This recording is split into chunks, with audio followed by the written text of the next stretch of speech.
नमस्कार, आप देख रहे हैं आवाज इंडिया, देश की भरोसेमंद आवाज। मैं हूं पिंकी।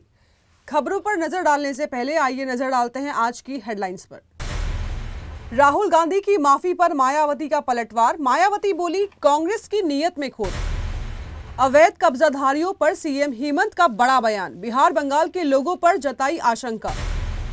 कंगना के बयान से मचा बवाल। पंजाब के मंत्री ने किया पलटवार।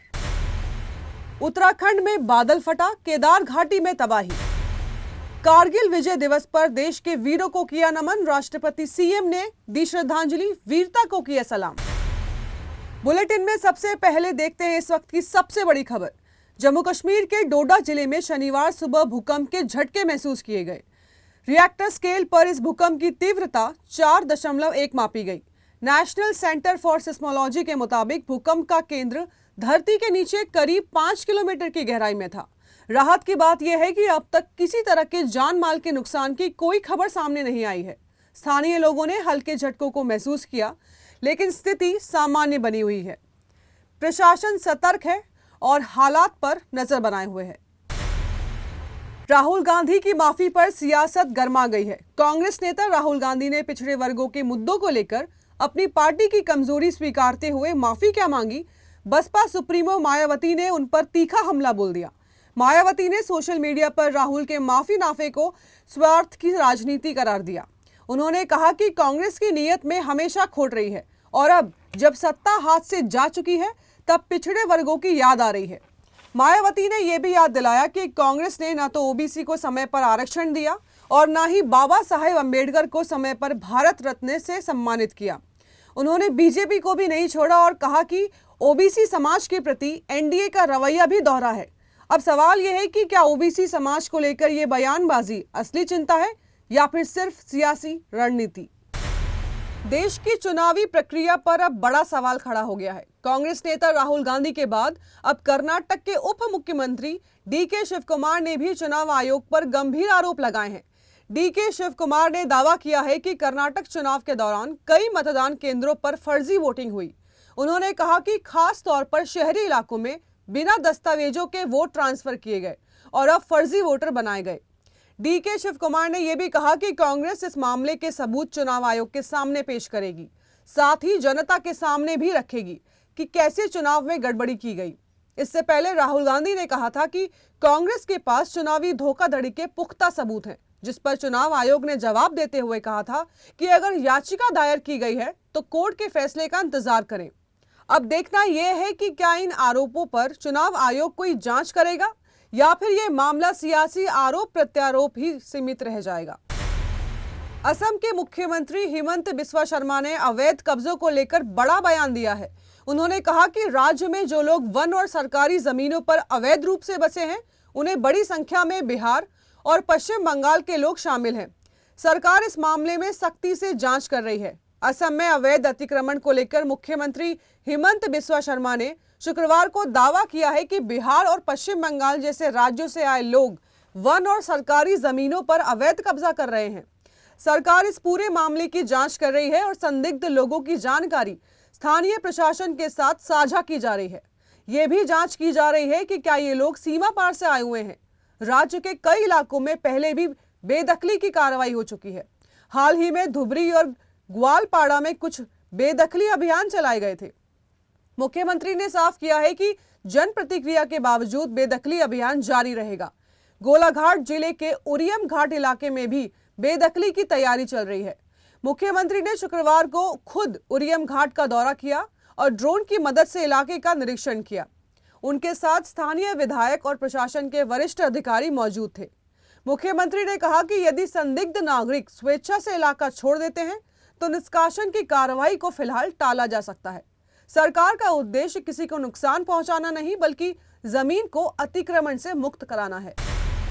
हरियाणा में कॉमन एलिजिबिलिटी टेस्ट यानी सीईटी के लिए तैयारियां पूरी हो चुकी हैं। 26 और 27 जुलाई को यह परीक्षा आयोजित की जा रही है, जिसमें राज्य भर से 13 लाख से ज्यादा कैंडिडेट शामिल होंगे। अकेले करनाल में करीब 60,000 परीक्षार्थी परीक्षा देंगे, जिनके लिए जिले में 53 परीक्षा केंद्र बनाए गए हैं। करनाल जिला प्रशासन ने परीक्षा के सुचारू संचालन की सुरक्षा, ट्रैफिक कंट्रोल और अन्य व्यवस्थाओं को लेकर व्यापक तैयारियां की है।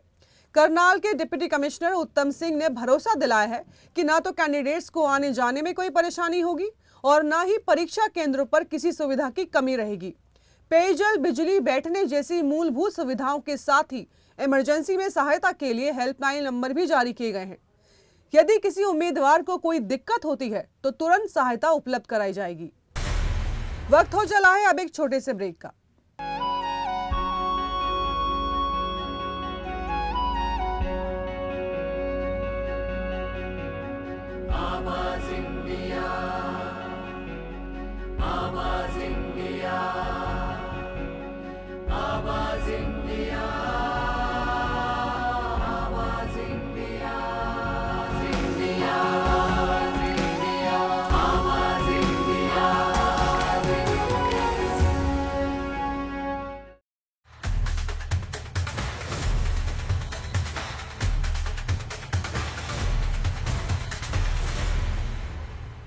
ब्रेक के बाद की खबरों का सिलसिला जारी रहेगा। अब बात करते हैं मुंबई में मचे हड़कंप की। बड़ी खबर मुंबई से आ रही है, जहां छत्रपति शिवाजी महाराज इंटरनेशनल एयरपोर्ट पर बम की धमकी से हड़कंप मच गया।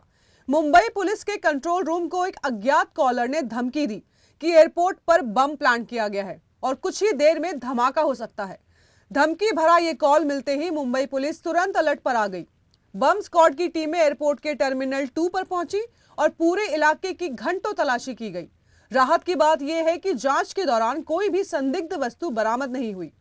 पुलिस के मुताबिक ये धमकी 1 या 2 नहीं बल्कि 3 अलग अलग मोबाइल नंबरों से दी गई थी। प्रारंभिक जांच में खुलासा हुआ है कि ये कॉल्स असम और पश्चिम बंगाल की सीमा के पास एक्टिव मोबाइल नेटवर्क से किए गए हैं। फिलहाल आजाद मैदान पुलिस स्टेशन में अज्ञात कॉलर के खिलाफ मामला दर्ज कर लिया गया है और साइबर सेल की मदद से कॉलर की तलाश जारी है। दिल्ली पुलिस ने इंटरनेशनल ड्रग सिंडिकेट का बड़ा भंडाफोड़ किया है। करीब 100 करोड़ रुपए के ड्रग्स बरामद हुए हैं और 5 नाइजीरियन तस्करों को गिरफ्तार कर लिया गया है। इस पूरे रैकेट का संचालन नाइजीरिया से कैलिस्टस उर्फ कैलिस नाम का ड्रग माफिया कर रहा था। ग्राहक व्हाट्सएप पर ड्रग्स का ऑर्डर देते थे और दिल्ली एनसीआर में फूड डिलीवरी स्टाइल में नशा पहुंचाया जाता था। शुरुआती सुराग 13 जून को मोती नगर के एक कुरियर सेंटर से मिला, जहां से महिलाओं के कपड़ों के बीच एमडीएम की खेप पकड़ी गई। जांच में 2.7 किलो कोकेन, 1 किलो एमडीएम और गांजा बरामद हुआ। पुलिस ने इस नेटवर्क से जुड़े कई अहम दस्तावेज, नकदी और पासपोर्ट भी जब्त किए गए। चौंकाने वाली बात यह है कि गिरोह हवाले के जरिए पिछले 6 महीनों में 85 करोड़ नायरा का लेन देन कर चुका है। पुलिस अब मास्टरमाइंड कैलिस्टस और नेटवर्क से जुड़े अन्य विदेशी तस्करों की तलाश में जुटी है। मुंबई समेत महाराष्ट्र के कई जिलों में भारी बारिश के चलते जनजीवन अस्त व्यस्त हो गया है। आम जनता को दिक्कतों का सामना करना पड़ रहा है। वहीं पिछले कुछ हफ्तों से थमी बारिश एक बार फिर सक्रिय हो गई है। मुंबई समेत महाराष्ट्र के कई इलाकों में भारी बारिश देखी जा रही है। बारिश का ये दौर अगले कुछ दिनों तक जारी रहेगा। मौसम विभाग ने अगले 5 दिनों के लिए महाराष्ट्र राज्य का मौसम पूर्वानुमान जारी किया है। राज्य के अलग अलग जिलों के माध्यम से भारी बारिश की संभावना है। मौसम विभाग ने मुंबई, ठाणे, रायगढ़ और रत्नागिरी और सिंधुदुर्ग में ऑरेंज अलर्ट, जबकि पालघर जिले के लिए रेड अलर्ट जारी किया है। इसके अलावा हाई टाइड को लेकर भी एडवाइजरी जारी की गई है।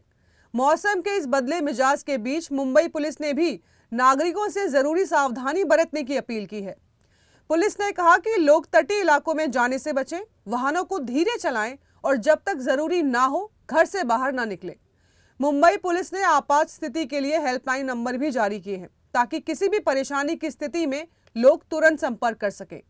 फिलहाल मौसम विभाग का अनुमान यह है कि बारिश का दौर अगले कुछ दिनों तक जारी रह सकता है, लिहाजा लोगों को सतर्क रहने की जरूरत है। उत्तराखंड में लगातार हो रही बारिश ने एक बार फिर तबाही मचा दी। केदार घाटी के रुमासी गांव में शुक्रवार देर रात बादल फटने की घटना सामने आई है। इस हादसे में कई घर और वाहन मलबे में दब गए।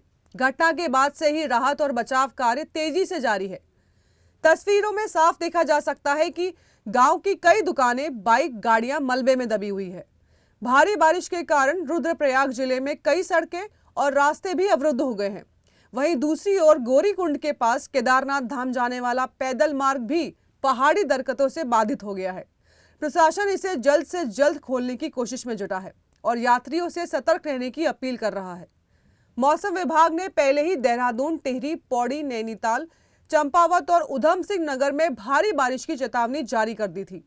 इसके मद्देनजर देहरादून के सभी स्कूलों और आंगनवाड़ी केंद्रों में आज छुट्टी घोषित की गई है। स्थानीय व्यापारियों का कहना है कि श्रद्धालुओं की कम संख्या से उनका कारोबार भी बुरी तरह प्रभावित हो रहा है। अब आपसे अपील करते हैं कि उत्तराखंड की यात्रा पर निकलने से पहले मौसम विभाग की चेतावनियां और प्रशासन की सलाह का जरूर पालन करें।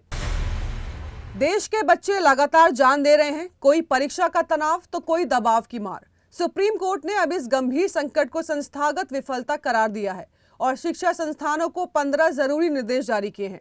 कोर्ट ने साफ शब्दों में कहा है कि आत्महत्या सिर्फ एक निजी संघर्ष नहीं, बल्कि हमारी शैक्षणिक व्यवस्था की असंवेदनशीलता का परिणाम है। ये एक सामाजिक संकट है जिसे अब अनदेखा नहीं किया जा सकता। सुप्रीम कोर्ट ने कहा कि विद्यार्थियों को छोटे छोटे समूहों में काउंसलिंग दी जाए, वो भी गोपनीय और नियमित रूप से। हर स्कूल, कॉलेज और कोचिंग संस्थान में टेलीमानस और हेल्पलाइन नंबर दिखाई देने चाहिए। एनसीआरबी के मुताबिक साल 2022 में 13,000 से ज्यादा छात्रों ने आत्महत्या की। इनमें से 2,248 केस सीधे तौर पर परीक्षा में फेल होने से जुड़े थे, यानी शिक्षा की उम्मीद रखने वाला युवा उसी शिक्षा में दम घोट रहे हैं। कोर्ट ने कहा कि जयपुर, विशाखापट्टनम, सीकर और हैदराबाद जैसे कोचिंग हब में तत्काल emergency mental health support system लागू करने के निर्देश दिए जाएं। साथ ही हर संस्थान को अपने परिसर में दबंगई, नशा और उत्पीड़न से मुक्त रखने की जिम्मेदारी हो। सुप्रीम कोर्ट ने इस पूरे मामले पर केंद्र सरकार से 90 दिनों में विस्तृत हलफनामा मांगा है। सवाल यह है कि अब क्या ये सिस्टम जागेगा या बच्चों को उनका मानसिक सुरक्षित वातावरण मिलेगा, या फिर आंकड़े और डरावने होंगे। आज पूरा देश मना रहा है कारगिल विजय दिवस। 26 जुलाई 1999 को भारतीय सेना ने पाकिस्तान की घुसपैठ के पीछे धकेलते हुए ऑपरेशन विजय को अंजाम दिया था।